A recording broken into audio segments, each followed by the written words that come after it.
Tahukah dirimu kalau suamimu mungkin sering dicaci maki bosnya? Tahukah dirimu kalau suamimu mungkin sering mendapat hinaan di luar sana? Tahukah dirimu mungkin suamimu bahkan baru saja mempertaruhkan nyawanya demi dirimu dan anakmu? Tahukah dirimu kalau suamimu mungkin sering menahan lapar demi bisa pulang membawa uang? Sebelum engkau cemberut padanya, hitunglah dulu telah berapa juta tetes keringat engkau peras dari tubuhnya sebelum engkau marah padanya. Tataplah lekat-lekat matanya, mungkin tanpa kamu sadari, mata itu telah banyak mengeluarkan air mata demi melihat dirimu tersenyum. Ketahuilah, bila sampai hari ini dia belum bisa memenuhi segala keinginanmu, itu hanya karena faktor keadaan. Tak seorang pun kepala keluarga yang tidak ingin melihat keluarganya bahagia. Sebelum engkau marah kepadanya, lihatlah dan renungkanlah apa yang telah dilakukan oleh seorang suami. Betapa suamimu sudah kerja keras banting tulang demi memenuhi kebutuhan keluarganya. Sebagian ayah tak pandai menceritakan kepedihannya pada anak istrinya. Ia telah sendiri. Ia tak mau anak istrinya tahu betapa susahnya ia berjuang.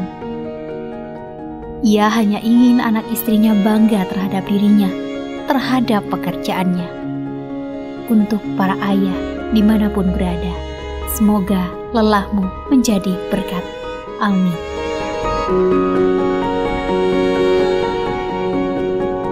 Aku ridho suamiku, ketika aku harus menuruti apapun yang kau titahkan dan perintahkan. Aku akan turuti kemanapun kau pergi. Saat arti hadirku adalah kedamaian bagimu, ketika kebersamaan denganku adalah energi hidup bagimu menaklukkan dunia. Karena segala cinta dan sayangmu adalah kebahagiaan terbesarku, dunia dan akhirat.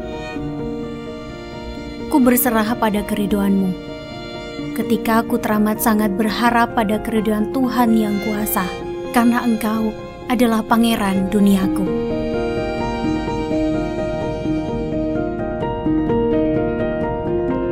Boleh jadi ungkapan itu agak berlebihan ya. Jadi seakan-akan menempatkan sang suami ini sebagai dalam tanda kutip Tuhan bagi istrinya. Tetapi dalam konteks lebih jauh dan mendalam sebagaimana nilai dan ajaran agama kita yang mengajarkan, mungkin hal itu ada benarnya. Bukankah ada sebuah keterangan yang disampaikan oleh baginda Nabi Muhammad SAW, sekiranya tidak dilarang bersujud selain kepada Tuhan, maka aku akan perintahkan seorang istri untuk bersujud pada suaminya.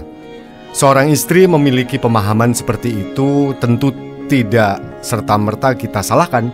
Hal itu menunjukkan betapa dia menghormati dan memposisikan suami itu sebagai orang yang paling utama untuk mengikuti dan ditaati setelah Tuhannya. Dia benar-benar memperlakukan suami itu sebagai seistimewa-istimewanya orang dalam hidupnya, dalam perlakuan dan pelayanannya juga. Apapun perkataan dan perintahnya selama tidak menyangkut pengingkaran terhadap prinsip ketuhanan, dia akan mengikuti dan mentaatinya. Jika seorang istri sampai berani memposisikan suami seperti itu, tentu mafhum, sesuai dengan karakter dalam tanda kutip Tuhan yang Maha Kasih dan Maha Sayang tadi. Seorang suami juga harus menempatkan dirinya sebagai seorang suami yang penuh cinta dan sayang pada istrinya, yang menjadi imam dalam kepemimpinan di rumah tangganya. Pada sisi inilah akan terjadi keseimbangan perlakuan antara hak dan kewajiban suami istri. Jika hal itu terjadi, maka rumah tangga itulah yang disebut sebagai rumah tangga yang sakinah, mawadah, warohmah. Tercipta apa yang disebut dengan baiti janati, rumahku adalah surgaku.